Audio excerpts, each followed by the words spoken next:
Bien, vamos a comenzar.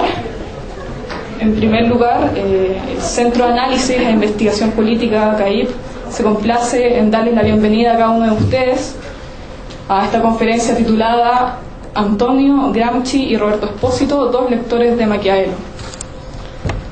El pasado 2 de junio, Italia conmemoraba su aniversario número 150 desde la unificación de la República Italiana.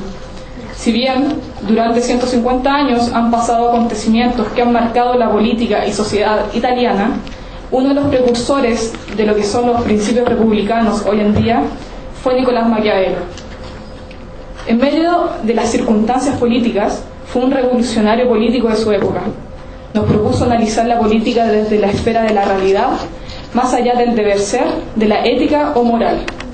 La política, decía él, tiene su propia ética. A partir de esta idea, numerosos pensadores nos han formulado relecturas de este pensador florentino sobre sus presuposiciones políticas, como la vida cívica, la libertad republicana, el concepto de Estado, entre otros. Hoy consideraremos dos de ellos, Antonio Gramsci y Roberto Espósito. Es por ello que como Centro de Análisis e Investigación Política tenemos el honor de presentar a Constanza Serratore y Nancy Falcón, quienes expondrán dos trabajos sobre relecturas de Maquiavelo. El Centro de Análisis e Investigación Política es un centro dedicado al desarrollo de actividades académicas y de extensión enfocadas a la investigación, análisis y reflexión de los fenómenos políticos. Este centro de investigación no representa intereses partidistas de ningún sector político y no posee filiación institucional. En suma, CAIP busca hacer una contribución relevante al debate público desde una óptica aguda y multidisciplinaria. Todo ello con la finalidad de crear conocimiento que reúna tanto reflexiones de experimentados académicos, así como de nuevos investigadores. A su vez, intenta transformarse en una vitrina para novedosas interpretaciones y conjeturas sobre lo político, a partir de un programa de investigación riguroso y sistemático.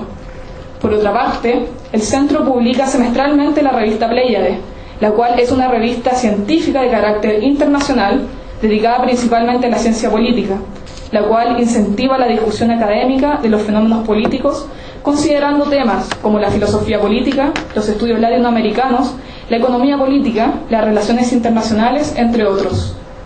A continuación, presentaremos a quienes nos acompañarán durante la discusión. Por una parte, a mi izquierda está Constanza Serratore, quien es licenciada en Filosofía y actualmente realiza su doctorado en Filosofía en la Universidad Nacional de San Martín, de Argentina, y es becaria de CONICET. Su tesis doctoral gira en torno a la cuestión de la ontología de la vida en la obra de Roberto Espósito.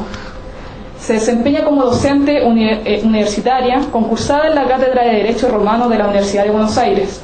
Además, en la última edición de la revista Pléyade, publicó el artículo del Homo Sacer y el Institutium, dos figuras de la excepción soberana, de Roma a nuestros días. A mi derecha tengo a Nancy Falcón, quien es licenciada en Ciencia Política por la Universidad de Buenos Aires y actualmente realiza su doctorado en Filosofía Política de la Universidad Nacional de San Martín. Su tesis doctoral se enmarca en la búsqueda de una genealogía sobre la identidad árabe islámica en el discurso occidental. Actualmente es docente del Seminario Historia del Islam, organizado por el Instituto Filadelfia SADE de Buenos Aires, y trabaja en el Instituto Universitario Escuela Argentina de Negocios de Buenos Aires. Bueno, en cuanto a la conferencia, cada expositora va a tener un tiempo de 20 minutos para presentar su ponencia. Y a continuación, al finalizar ambas exposiciones, vamos a dar y abrir un espacio para el debate público, así como también la formulación de preguntas y discusión.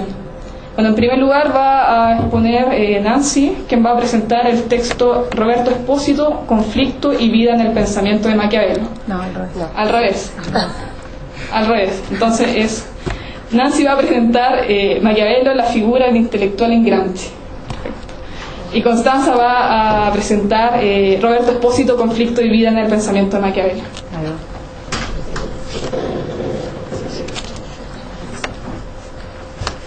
Bueno, en principio queremos agradecer tanto a Constanza como yo, a CAIP, a Eli, por organizar esta conferencia y a ustedes por haber venido. Así que muchas gracias. Voy a empezar con el texto Maquiavelo, la figura del intelectual en Gramsci. Nadie duda que Maquiavelo sea un clásico, lo cual implica que cuando estudiamos a Maquiavelo tratamos de interpelar un pensamiento vivo y no de buscar complejos análisis lingüísticos y filológicos sobre ciertas ideas. Los clásicos son tales porque analizan el presente, se los lee como contemporáneos y nos recuerdan que las cuestiones planteadas pueden y deben ser reformuladas para interrogar críticamente a la actualidad en la que vivimos. En las reflexiones sobre Maquiavelo que redacta Gramsci desde la cárcel entre 1932 y 1934, puede leerse claramente un análisis de este tipo acerca de la política y del papel del político en ella. Gramsci ve en Maquiavelo aquel político que escribe en pos de la unificación del Estado italiano, en el contexto de una sociedad corrompida y que quiere transformar la sociedad italiana como tal. El Príncipe será entonces un libro viviente en el cual ideología política y ciencia política se fundan en la forma dramática del mito. ¿Pero a qué llama mito Gramsci? Toma el concepto de mito de Sorel para referirse a aquella ideología política que no es ni una fría utopía ni tampoco una argumentación doctrinaria, sino la creación de una fantasía concreta que actúa sobre un pueblo disperso y organiza su voluntad colectiva. Con lo cual, lo que Gramsci vislumbra en la obra de Maquiavelo es aquel carácter plenamente real que toma la existencia del príncipe como una fantasía abstracta capaz de organizar la voluntad colectiva nacional italiana. Maquiavelo le otorga al príncipe su carácter viviente, sustrayéndolo de la esfera utópica en la que vivía, y lo constituye en un verdadero manifiesto político que incita al pueblo italiano a apoderarse de Italia y liberarla de los bárbaros. Cito a Gramsci. Se plantea así el problema de la significación que tuvo Maquiavelo en su tiempo y de los fines que se proponía escribiendo sus libros y especialmente El Príncipe. La doctrina de Maquiavelo no era en su tiempo puramente libresca, un monopolio de pensadores aislados, un libro secreto que circulaba entre iniciados. El estilo de Maquiavelo no es el de un tratadista sistemático como lo había en el medioevo y en el humanismo, sino todo lo contrario. Es el estilo de un hombre de acción, de quien quiere impulsar la acción. Es el estilo de un manifiesto de partido. ¿Pero a quién está dirigido ese manifiesto político?, se pregunta Gramsci. El príncipe que describe Maquiavelo es como tal una abstracción. Gramsci ve en este ensayo un manifiesto político porque constituye una invocación a un príncipe realmente existente. Esta invocación que Maquiavelo hace va dirigida al pueblo italiano, con el cual él mismo se identifica. ¿Por qué Gramsci llega a la conclusión que el príncipe está dirigido a este público? Gramsci advierte que la cuestión central que plantea la lectura del príncipe no es meramente el nacimiento de lo que sería una ciencia de la política, con sus propios principios y leyes diferentes de las pertenecientes a la moral y la religión, sino que Maquiavelo, al escribir El Príncipe, ha descubierto algo, y no solo teorizado sobre lo real. Maquiavelo ha descubierto aquellas normas que se aplican para la actividad política, mas no se dicen. Tales normas son conocidas por quienes las aplican, los gobernantes. Se puede suponer por consiguiente que Maquiavelo tiene en vista a quien no conoce de esas normas, que intenta realizar la educación política de quien no sabe, no la educación política negativa de los hombres que odian a los tiranos, sino la educación positiva de quien debe reconocer como necesarios determinados medios, aunque propio de tiranos, porque quiere determinados fines. Dice Gramsci. Por consiguiente, ¿quién no sabe? La clase revolucionaria de su tiempo, el pueblo y la nación italiana. Se puede considerar que Maquiavelo quiere persuadir a estas fuerzas de la necesidad de tener un jefe que sepa lo que quiere y cómo obtener lo que quiere, y de aceptarlo con entusiasmo, aunque sus acciones puedan estar o parecer en contradicción con la ideología difundida en la época, es decir, la religión. Gramsci ve en El Príncipe su carácter esencialmente revolucionario, ya que aporta una teoría y una técnica de la política que sirve de las dos partes en lucha, pero que está orientada a servir especialmente a la parte que no sabe, a la fuerza nueva que adquiere conciencia de su propia personalidad independiente. El príncipe cumple también de esta forma un papel educador. en cuanto educa al pueblo exponiendo la forma en la cual gobiernan los príncipes, destruyendo los mitos de poder y prestigio de la autoridad.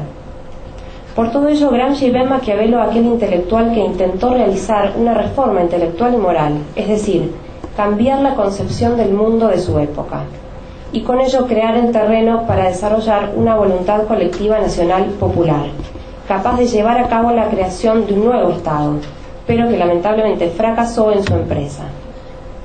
Al preguntarse el porqué de este fracaso, Gramsci lo asocia al fracaso en la constitución de esa voluntad colectiva, la falta de una fuerza jacobina eficiente que en Francia, por ejemplo, ha fundado el Estado moderno.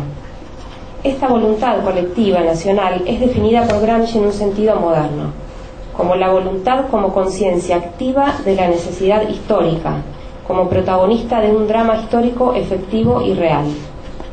Es imposible cualquier formación de una voluntad colectiva nacional, según Gramsci, si las grandes masas de campesinos cultivadores no irrumpen simultáneamente en la vida política, que es lo que ocurrió con los jacobinos en Francia y lo que intentaba lograr Maquiavelo a través de la reforma de la milicia. El Maquiavelo gramsciano no solo será el autor del Príncipe, sino también el escritor del arte de la guerra, distanciándose del escrito de los discursos, marcando una escisión que para Gramsci significa una disidencia trágica en Maquiavelo, que no puede separarse del ideal republicano, pero que a la vez comprende que solo la monarquía absoluta solucionará los problemas de unificación que aquejan a la Italia de su época. Sin embargo, Gramsci entiende que el texto de los discursos no se contrapone totalmente al texto del Príncipe, sino que será este último el escrito que se ocupa de explicar el momento de la autoridad, de la dictadura, y los discursos el momento de la hegemonía, es decir, el momento universal y de libertad. Esta tensión entre el momento de la dictadura y de consenso es clave para Gramsci y será útil luego para fundar su concepto de hegemonía en su propia teoría política. Para Maquiavelo, el núcleo esencial del poder es la violencia, pero el Estado no solo funciona por el monopolio de la coerción física, sino también por el consenso. Maquiavelo dice en El Príncipe: para entrar a un país siempre se tiene necesidad, por más fuertes que sean los ejércitos propios, del favor de los habitantes. Es destacable en la obra de Maquiavelo la presencia de este tipo de tensiones entre dos momentos contrapuestos. Por un lado la violencia, por el otro el consenso, las leyes, la fuerza, el hombre, la bestia, la autoridad y la hegemonía, momento individual, momento universal, la Iglesia y el Estado. Siempre la acción política tendrá una doble perspectiva. En este sentido, la recuperación que hace Gramsci en Maquiavelo es evidente. No solo lo considera el fundador de la autonomía de la política, regida por leyes diferentes de las morales y religiosas, sino que se inspira en la idea de este doble juego de la política para pensar su propia teoría política. Sin embargo, es preciso también, dirá Gramsci, considerar a Maquiavelo como expresión necesaria de su tiempo, vinculado en forma estrecha a las condiciones de exigencia de su tiempo, caracterizado por las luchas internas de la República Florentina, un estado semifeudal, las luchas entre los diferentes estados italianos que tenían su obstáculo la existencia del papado y las contradicciones existentes entre la política interna de los estados y la política exterior. Es por eso que Gramsci estudiará a los antimaquiavelistas de esta época como políticos que expresan exigencias de su tiempo o de condiciones diferentes de las que actuaban sobre Maquiavelo. Esto lo vislumbra, por ejemplo, en Jean Bodin, un diputado francés, representante del tercer estado, que busca lograr un equilibrio interno de las clases en donde la hegemonía le pertenece al tercer estado a través del monarca. Lo que ocurre aquí es que en Francia la configuración política de los estados se encuentra mucho más avanzada que en la Italia de Maquiavelo. Lo que busca Bodin no es fundar un estado unitario, territorial, nacional, y con ello retornar a la época de Luis XVI, sino equilibrar las fuerzas sociales en lucha en el interior del Estado mismo, ya fuerte y enraizado. Según Gramsci, no es el momento de la fuerza el que le interesa a Bodin, sino el momento del consenso. Es por ello que en Francia Maquiavelo, dirá Gramsci, servía ya a la reacción, porque podía ser utilizado para justificar que se mantuviese perpetuamente al mundo en la cuna. Era necesario, por consiguiente, ser polémicamente